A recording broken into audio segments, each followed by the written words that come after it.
आज शाम 4 बजे मुझे फेसबुक के जरिए शांति स्वरूप बौद्ध सरकन्ना रहने की जानकारी मिली। स्तब्ध रह गया मैं,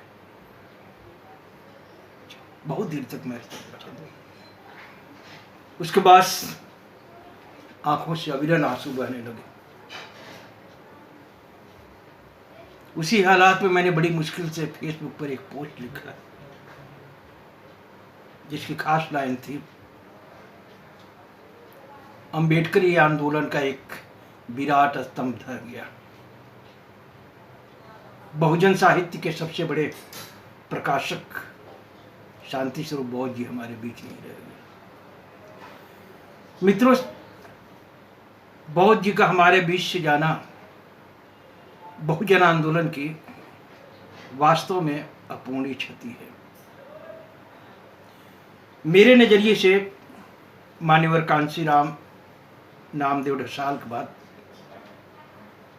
सबसे बड़ा नुकसान जो है शांति स्वरूप बौद्ध जी के जाने से हुआ है।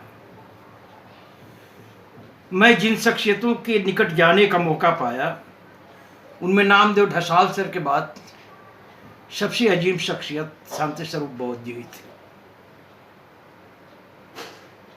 अंबेडकरी आंदोलन में इनके कंट्रीब्यूशन को बिल्कुल कभी नहीं भुलाया जा सकता है।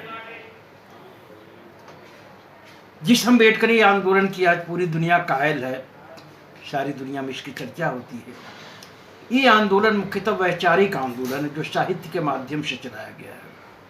अंबेडकरी आंदोलन में लोग सड़कों पर धरना प्रदर्शन नहीं करते हैं, उग्र आंदोलन नहीं करते हैं जैसे अमेरिका इत्यादि में हम आज की तारीख में देख रहे हैं। ये परंपरा हमारे आंदोलन में नहीं रही है। अंबेडकरी आंदोलन में बाबा साहब के विचारों को जो है हम जन जन तक पहुंचाने की कोशिश कर रहे हैं और उसके लिए माध्यम हमने चुना है साहित्य को। तो साहित्य के द्वारा फैलने वाला अंबेडकरी आंदोलन आज जिस मुकाम पर पहुंचा है, उसमें अगर व्यक्तिगत रूप से किसी को चिन्हित किया जाए तो सबसे बड़ा योगदान शांति स्वरूप बौद्ध जी का रहेगा। उन्होंने सम्यक प्रकाशन के जरिए इस वैचारिक आंदोलन को बढ़ाने का जो काम किया है वो जो है अपने आप में प्योर हिस्टोरिकल है। अगर सम्यक प्रकाशन वजूद में नहीं आता शायद इतनी प्रचुर मात्रा में लिटरेचर हमारे बीच नहीं आता। हमने सम्यक प्रकाशन के डेवलपमेंट को अपनी नज़रों से देखा है। सिर्फ 2 दशकों के दरमियान इस प्रकाशन के द्वारा लगभग 1500 किताबें प्रकाशित की गई हैं। इस प्रकाशन के वजूद में आने के बाद बहुजन लेखकों की मुख्य धारा के प्रकाशकों पर से निर्भरता खत्म हो गई। नहीं तो लोग पहले तरसते रहते थे कि कोई प्रकाशक जो है उन्हें छापे, लेकिन अब ऐसी बात नहीं है। कोई भी राइटर अच्छी कुछ बात लिखता है उसे बौद्ध जी जो है उत्साहित करते थे, बहुत सहजता के छाप देते थे। इस क्रम में हम देखते हैं कि हमारे नज़रों के सामने जो है देखते ही देखते 100 से अधिक जो है लेखक वजूद में आ गए, राष्ट्रीय स्तर पर अपना नाम स्थापित किए। तो सम्यक प्रकाशन के माध्यम से बौद्ध जी ने जो योगदान किया है उसे कभी नहीं भुलाया जा सकता है। जहाँ तक प्रकाशक का सवाल है, इस मामले में तो यह है अपने आप में एक मिसाल है। शायद उनको कोई और सरपास नहीं कर पाएगा, लेकिन प्रकाशक के अतिरिक्त बतौर एक लेखक भी हम उन्हें नहीं भूल सकते। बौद्ध जी ने बहुत सी दुर्लभ किताबें लिखी और ख़ास तौर से उनकी जो प्रकाशकी हुआ करती थी वो तो बेमिसाल हुआ करती थी। उन्होंने खुद मेरी 4 किताबें छापी थी संभवतः, और उन किताबों के प्रकाशकी जो मैं देखता हूँ तो मुग्ध हो जाता हूँ कि किस तरीके से जो है उन्होंने प्रभावशाली अंदाज में सिर्फ 2-3 पेज में प्रकाशकी लिख करके किताब के पठन जो बना देते थे। तो एक हिस्ट्री के सबसे बड़े प्रकाशक तो रहे ही, लेखक के रूप में भी उनके कंट्रीब्यूशन को नहीं भुलाया जा सकता है। दूसरा जो चीज़, वो एक बहुत बड़े ऑर्गेनाइजर थे। हाल के वर्षों में हमने देखा है कि उनकी ऑर्गेनाइजिंग कैपेसिटी के चलते अपने अम्बेडकरवादियों के इतने बड़े बड़े आयोजन दिल्ली में हुए जो अंतर्राष्ट्रीय स्तर पर लोगों का ध्यान आकर्षित किए। मुझे उनके 2-3 आयोजनों में शिरकत करने का मौका मिला। मैं स्तब्ध हो गया कि ये दलित समाज का व्यक्ति भी इतने भव्य स्तर पर कोई कार्यक्रम का आयोजन कर सकता है, इसकी मिसाल उन्होंने कायम किया। तो एक मैंने सबसे बड़े प्रकाशक वो रहे, एक दुर्लभ लेखक रहे, बड़े ऑर्गेनाइजर रहे। और जहाँ तक बुद्धिज्म के प्रसार का सवाल है, मैं नहीं समझता हूँ कि पिछले 30-40 सालों में बुद्धिज्म के प्रसार में इतना बड़ा कंट्रीब्यूशन किसी का है।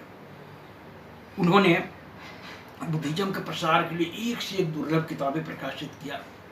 प्रकाशित करने के साथ साथ खुद फील्ड में जा करके इस पर लोगों को जो है जागरूक बनाते रहे। दूसरा जो उन्होंने ये काम किया कि ये बौद्ध विवाह इत्यादि का वो चलन जो है उनके माध्यम से बड़ा तेजी से फैला। खुद मेरे 2 बच्चों की शादी उन्होंने लखनऊ में आकर कराई थी। 2000 में बड़े बेटे की शादी में आए थे, उसके बाद से 2005 में हमारी बेटी की शादी हुई। हमें फक्र है कि वो शादी जो है शांति स्वरूप बौद्ध जी कराए थे। प्रकाशन के माध्यम से उन्होंने जो कैलेंडर निकालने की कोशिश किया वो तो अपने आप में एक यूनिक है। सम्यक प्रकाशन द्वारा जो कैलेंडर निकाले जाते हैं उसके लोग जो है लंबे समय से प्रतीक्षा करते हैं। ये वो कैलेंडर है जिसका देखिए आज जो है दर्जनों लोग जो है एक से बढ़कर ये कैलेंडर निकाल रहे हैं। दूसरी बात है कि उस कैलेंडर के माध्यम से उन्होंने हम जैसे लोगों को घर घर तक पहुंचा दिया। उसमें सिर्फ तिथियां ही नहीं रहती थी, बहुजन समाज की ऐतिहासिक जो घटनाएं उसका उल्लेख उसमें रहता था। और सबसे बढ़कर के जो अपने वर्तमान समय के जो चर्चित राइटर हैं उनका उसमें संक्षिप्त परिचय देते हैं, तस्वीर देते हैं। इस तरीके से हम जैसे लोगों को घर घर पहुंचने का मौका मिला। हम कभी सपना भी नहीं देख सकते थे कि कैलेंडर में हमारी भी तस्वीर छपेगी, लेकिन बौद्ध जी ने वो काम करके दिखाया।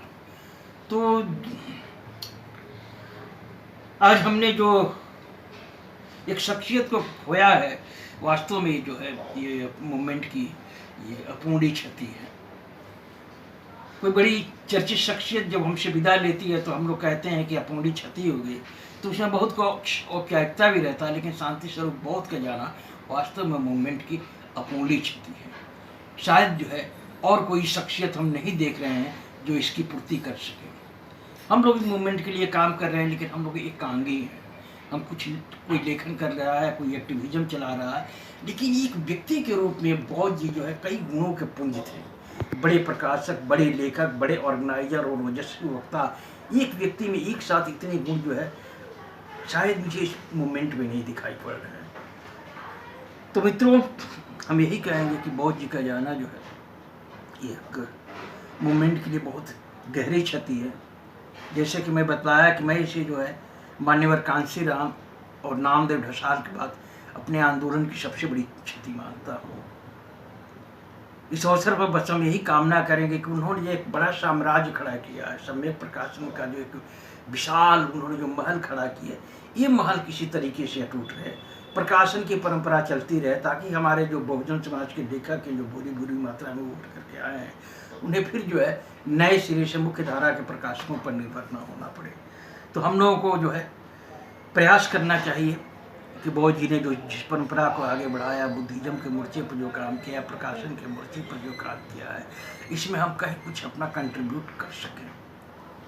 बाकी जो है फिर यही कहूँगा कि उनका जाना जो है वास्तव में मूवमेंट की बहुत बड़ी क्षति है, जिसे जो है शायद हम कभी पूर्ति नहीं कर पाएंगे। ऐसे अवसर पर हम कामना करते हैं कि बौद्ध जी जो विरासत छोड़ के गए हैं वो किसी तरीके से आगे बढ़ती रहे। धन्यवाद। दलित दस्तक आपका अपना चैनल है। यह चैनल आपकी आवाज़ उठाने के लिए है। इसको जरूर सब्सक्राइब करें और अपने दोस्तों से भी करवाएं।